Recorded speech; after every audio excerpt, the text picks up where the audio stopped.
전통무협물 무림천하 제35화 빗물에 씻기지 않는 혈양과 침묵. 진흙탕 속에 꺾인 꽃처럼 쓰러진 설란을 발견한 하운용은 그녀를 낚아챘다. 차갑게 식어가는 그녀의 체온은 쏟아지는 장대비보다 더 시렸고 하운용은 전복된 마차를 단숨에 일으켜 세우며 마차 안으로 그녀를 밀어넣었다. 마차 내부는 비릿한 피냄새와 습기로 가득 찼다. 대환멸심법을 무리하게 극성으로 끌어올린 탓에 설란의 기맥은 갈기갈기 찢겨 있었고 단전은 바닥을 드러낸 우물처럼 공허했다.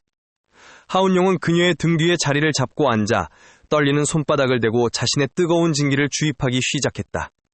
그의 손바닥을 통해 넘어가는 진기는 설란의 뒤틀린 기혈을 하나하나 바로잡으며 타오르는 불길처럼 그녀의 전신을 감돌았다. 하운용은 자신의 내력이 깎여나가는 고통 속에서도 오직 설란의 고른 숨소리만을 갈구하며 공력을 쏟아부었다.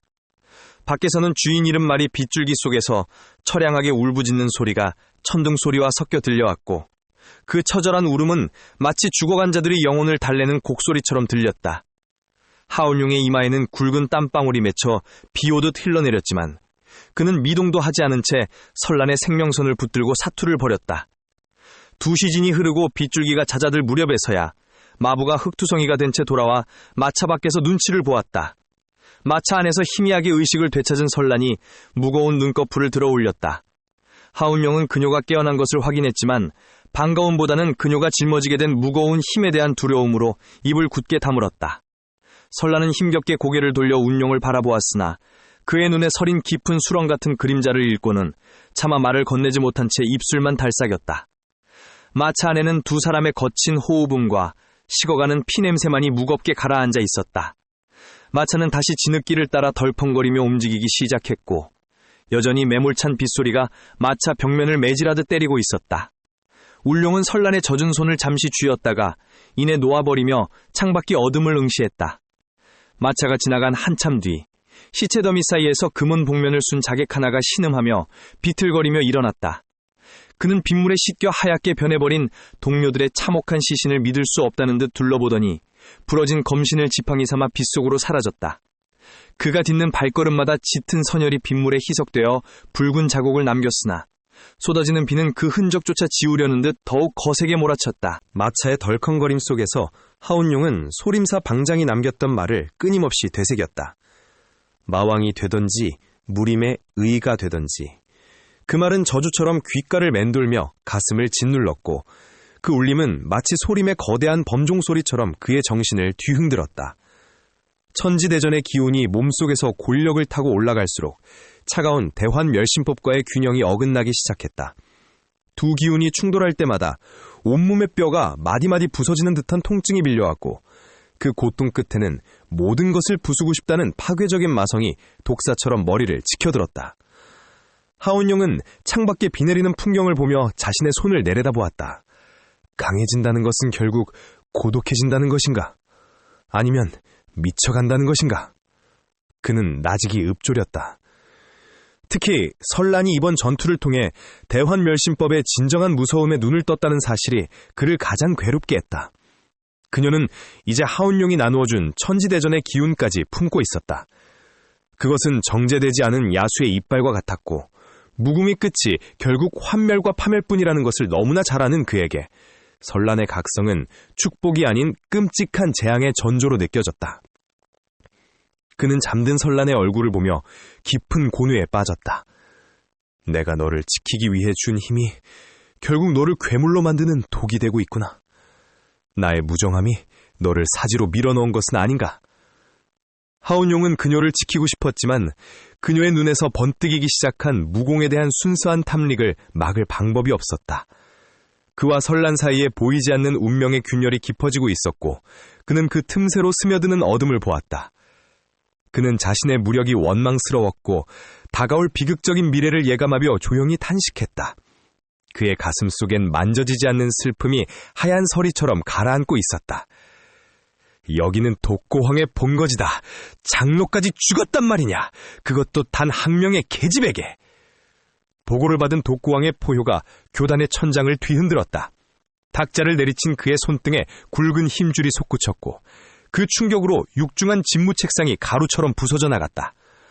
사방으로 튀어나간 목재 파편들이 시종들의 뺨을 긋고 지나갔지만 누구 하나 신음조차 내지 못하고 고개를 숙였다. 그는 피투성이가 되어 돌아온 생존자를 발로 걷어차며 소리쳤다. 전마 십자호도 소용없고 장로들조차 10명 대 1명의 승부에서 패했단 말이냐. 고작 어린 계집 하나 때문에 교주인 내가 직접 나서서 피를 묻혀야 한단 말인가. 독고왕의 눈에는 광기와 치욕이 뒤섞여 타올랐고 그가 내뿜는 살기에 주변의 공기는 숨쉬기조차 힘들 만큼 무겁게 얼어붙었다. 그는 곧바로 흑골마와 천마 십자호 그리고 각 지역의 문파 10여 명의 장로를 연무장으로 긴급 소집했다. 장대비가 쏟아지는 연무장에 모인 장로들은 교주의 살기에 숨을 주겠다. 독고황은 빗물이 고인 바닥을 지려밟으며 흑골마의 턱끝을 검차로 들어올렸다. 날카로운 새부치가 살을 파고들듯 닿았지만 흑골마는 숨조차 제대로 쉬지 못했다.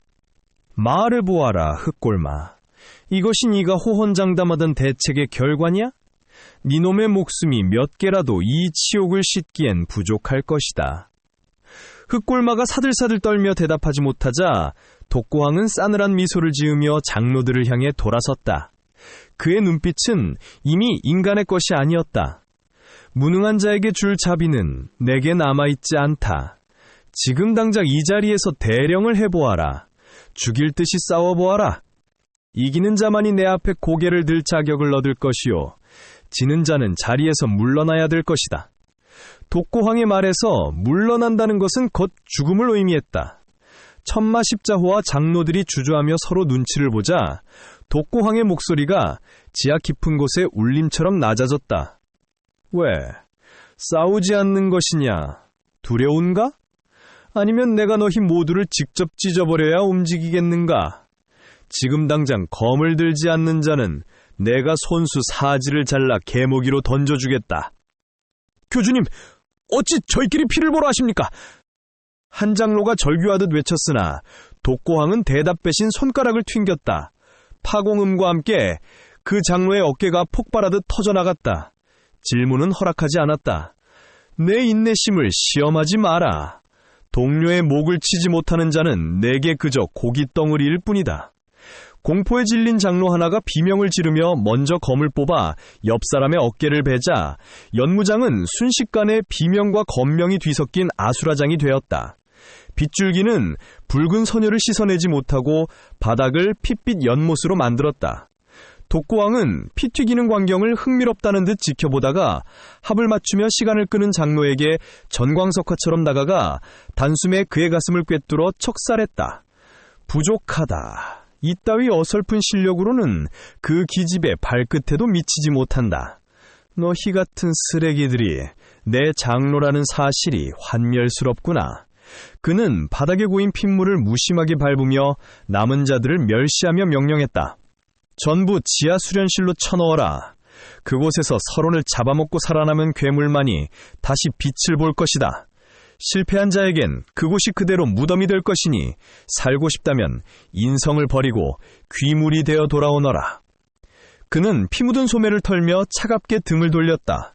등 뒤로 수련실의 육중한 철문이 닫히는 소리가 들렸고 그 안에서 장로들의 처절한 비명이 다시 시작되었다. 독고황의 입가에는 비릿한 미소가 걸렸다. 이제 그곳에서 나올 것은 사람이 아니었다. 설란의 회복력은 하온룡의 기운 덕분인지 경이로울 정도였다. 그녀는 붕대가 감긴 손을 쥐었다 펴며 마지막 전투의 감각을 세밀하게 복기했다. 적 앞에서 수없이 칼을 휘둘렀지만 그녀의 눈에 비친 세상은 완전히 멈추어 있었다. 빗방울의 궤적조차 정지된 유리구슬처럼 보이던 그 기적 같은 경험. 설라는 그 감각을 잊지 않기 위해 다시 운기를 시작했다. 그러자 손끝에서부터 차갑고 투명한 하얀 서리가 맺히기 시작했고 주변의 공기가 비현실적으로 정체되었다. 사물이 느리게 움직이고 자신의 호흡조차 길게 느껴지는 절대적인 지배감. 그것은 무공을 넘어선 금단의 신비였고 설라는 이 감각이 주는 압도적인 우월감에 전율하며 매료되었다. 며칠 후 비무장의 서늘한 군기를 가르며 설란이 모습을 드러냈다. 그녀의 앞에는 문중에서 내로라 하는 정의 무사인 삼검이 검기를 뿜어내며 마주섰다. 대련의 시작을 알리는 신호와 함께 선란의 눈빛이 돌변했다.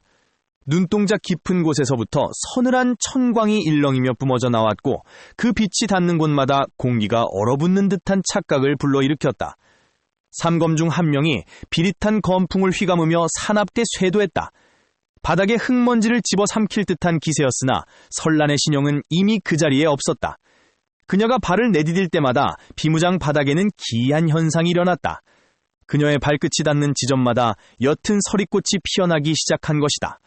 그 서리꽃이 찰나의 순간 피어오를 때마다 세상은 마치 고요 속에 잠긴 듯 멈춰섰다. 멈춰진 시간 속을 유령하던 선란이 첫 번째 검객의 가슴 앞에 멈춰섰다. 그녀의 입술이 차갑게 갈삭였다. 검로가 지나치게 정직해. 살기에 취해 중심이 무너진 것도 모르는구나. 말이 끝나기도 전 선란의 목검이 그의 명치를 가볍게 툭 쳤다. 실랏 같은 검기가 스쳤을 뿐인데도 사내는 숨을 들이키며 뒤로 나동그라졌다.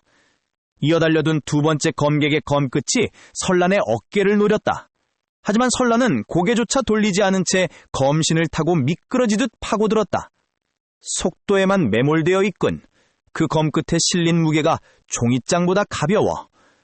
선란의 싸늘한 지적이 비무장에 울려 퍼졌다. 그녀는 나비처럼 우아하고도 섬뜩하게 걸어다니며 목검으로 그들의 요혈을 정확히 짚어갔다. 삼검의 검로가 뒤늦게 허공을 가르며 허망한 궤적을 그리는 사이 선란의 목검은 이미 그들의 목숨줄을 수십 번도 더 오간 뒤였다. 마지막 우두머리 격인 검객이 악을 쓰며 대검을 내리찍자 선란은 차갑게 읊조렸다. 공포를 가리려 휘두르는 검은 결코 나를 뵐 수 없다. 갑자기 무공이 저렇게 변할 수 있단 말인가? 이건 사람이 아니라 귀신의 몸누림이다. 옆에서 지켜보던 마성탁은 경악을 금치 못하며 벌어진 입을 다물지 못했다. 그 눈앞에 있는 선란의 모습은 더 이상 예전의 그녀가 아니었다. 마치 하온룡의 그림자를 보는 듯, 아니 하온룡 그 자체가 투영된 것 같은 압도적인 위압감이 비무장을 지배하고 있었다. 공기는 비정상적으로 차갑게 식어버렸고 비무장을 에워싼 정적은 날카로운 칼날이 되어 보는 이들의 피부를 훑었다. 선란이 숨을 들이킬 때마다 주변의 습기가 얼어붙어 하얀 김이 피어올랐다. 마성탁은 온몸에 돋는 소름을 느끼며 중얼거렸다.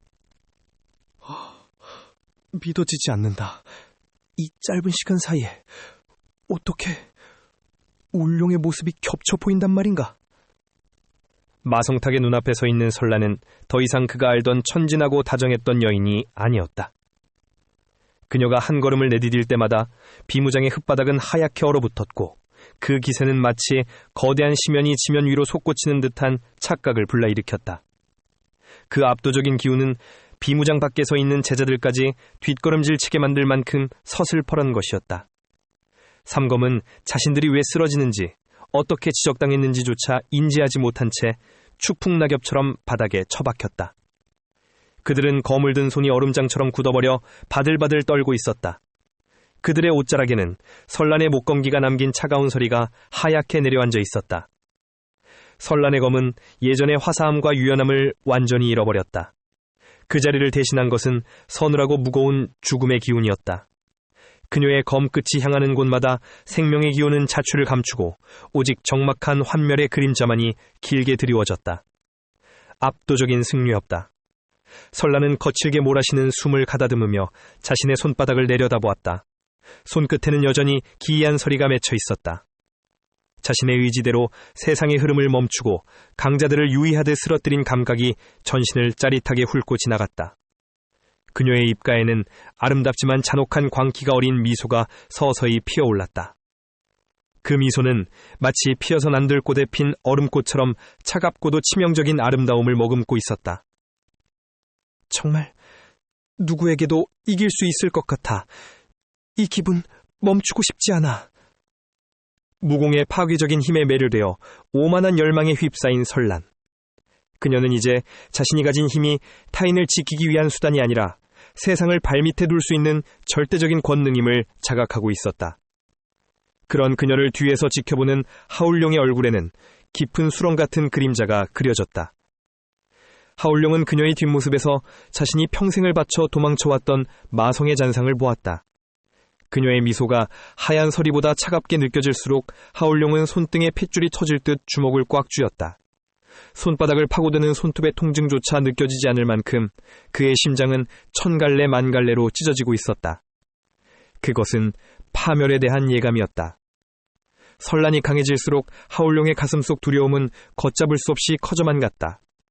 자신이 나누어준 진기가 자신이 가르친 무공이 결국 가장 사랑하는 사람을 집어삼키는 독이 되었다는 자책감이 그를 잠식했다. 하울룡이 그토록 고민하고 평생을 밀어내며 고민하고 두려워했던 그 어둠의 길을 지금 선란이 스스로 걸어오고 있었다. 하울룡은 그 길의 끝에 무엇이 기다리고 있는지 누구보다 잘 알았기에 차마 그년을 부르지도 못한 채 그저 무너져가는 마음으로 지켜볼 뿐이었다. 정의 길을 걷든 마의 길을 걷든 무림이라는 거대한 파도 위에서 최정상의 자리를 지켜내는 법은 오직 하나뿐이다. 그것은 뼈를 깎는 고통을 견디며 스스로를 연마하는 진득한 노력뿐이다. 강호의 무사 중에는 하룻밤 사이에 갑자기 수십 년의 공력을 얻게 해준다는 전설적인 영약이나 등선한 고수의 절약이 담긴 비급을 만나는 이들도 적지 않다.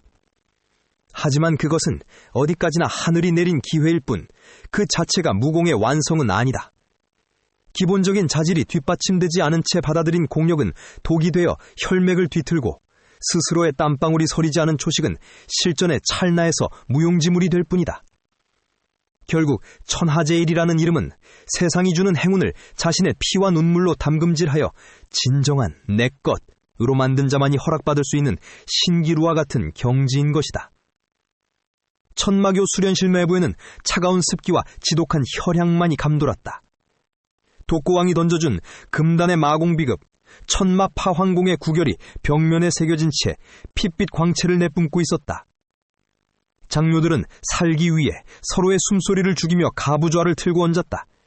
하지만 그들이 익혀온 정종의 기운과 독고황의 마공은 물과 기름처럼 섞이지 않았다. 내 단전이 타오른다!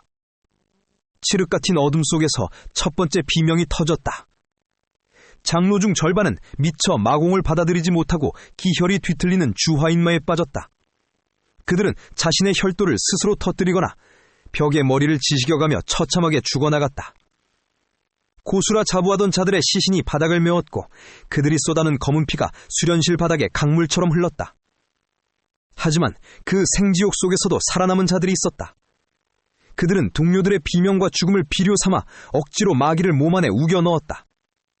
인간의 이성을 깎아내고 그 자리를 잔혹한 사리로 채우자 비로소 마공이 그들의 골격에 자리를 잡기 시작했다. 한 달 후 다시 철문이 열렸다. 문 밖으로 걸어나오는 자들은 이전에 비굴하던 장료들이 아니었다.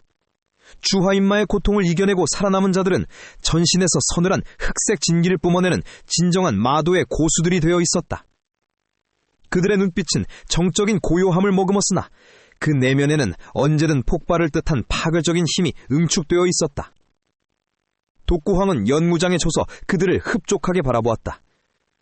반은 시체가 되었고 남은 반은 쓸만한 검이 되었구나. 살아남은 장로 중 한 명이 앞으로 나섰다. 그의 손끝에는 흑골마주자 긴장할 만큼 날카로운 마광이 서려 있었다. 그는 독고황 앞에 무릎을 꿇으며 예의를 갖췄지만 그간에 뿜는 위압감은 이미 문중의 사부들을 압도하고 있었다. 교주님, 이제 준비가 되었습니다. 그 계집의 목을 가져오겠습니다. 독고황의 비릿한 웃음소리가 연무장에 울려 퍼졌다. 인성을 버리고 강제로 경지를 끌어올린 이들 괴물 고수들은 이제 선란의 하얀 서리를 짓밟기 위해 길을 나설 준비를 마쳤다.